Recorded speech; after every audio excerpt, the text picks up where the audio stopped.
Assalamualaikum warahmatullahi wabarakatuh. Kami dari kelompok 7 yang beranggotakan Sagita Wulandandani dan NIM 2007010003, Sagita Lintang Andini dengan NIM 2007010004, dan Yasinta Al-Zahra dengan NIM 2007010009 yang akan membahas tentang closed head injuries.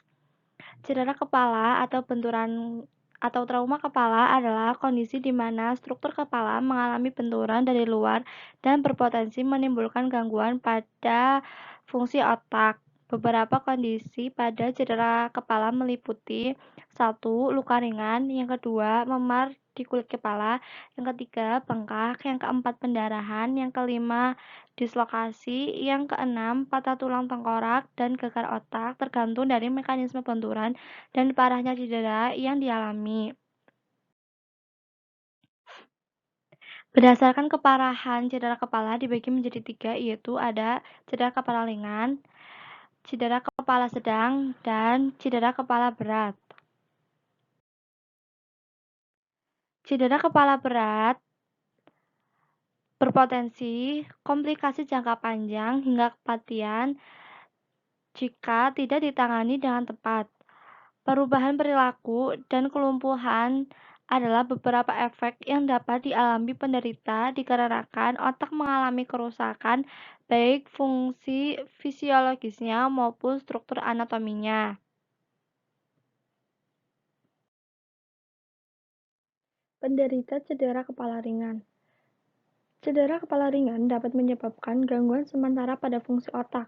Penderita dapat merasakan mual, pusing, linglung, atau kesulitan mengingat untuk beberapa saat.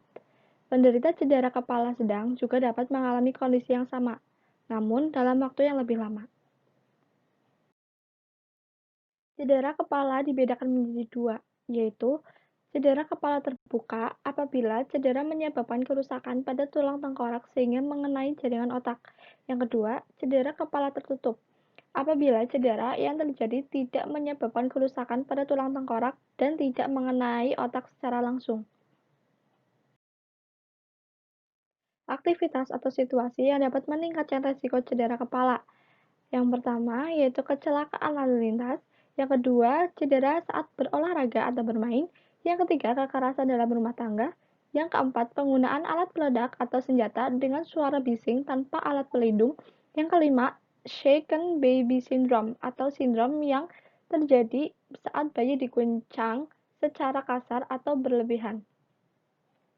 Meskipun cedera kepala dapat terjadi pada semua orang, resiko cedera kepala dapat meningkat saat seseorang sedang dalam usia produktif dan aktif seperti 15-24 tahun atau lansia berusia 75 tahun ke atas.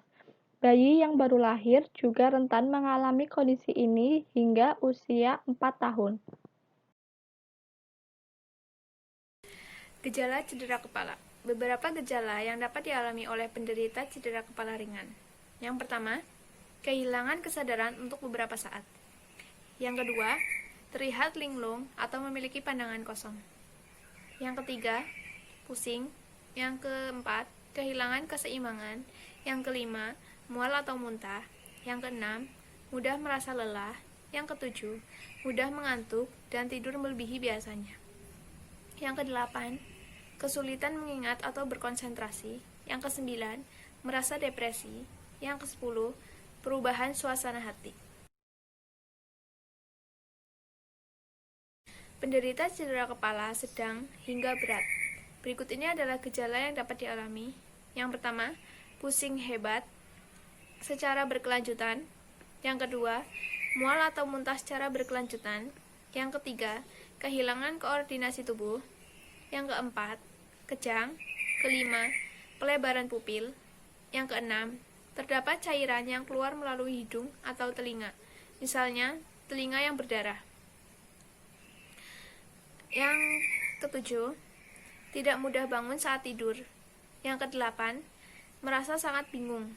Yang kesembilan, jari-jari tangan dan kaki melemah atau kaku. Yang kesepuluh, perubahan perilaku secara intens. Yang ke-11, cadel saat berbicara. Yang ke-12, koma.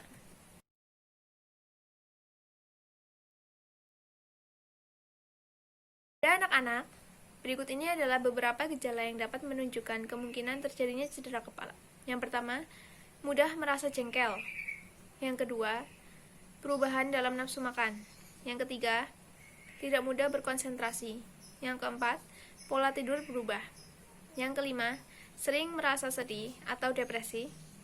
Yang keenam, tidak ingin bermain, meskipun itu permainan kesukaannya.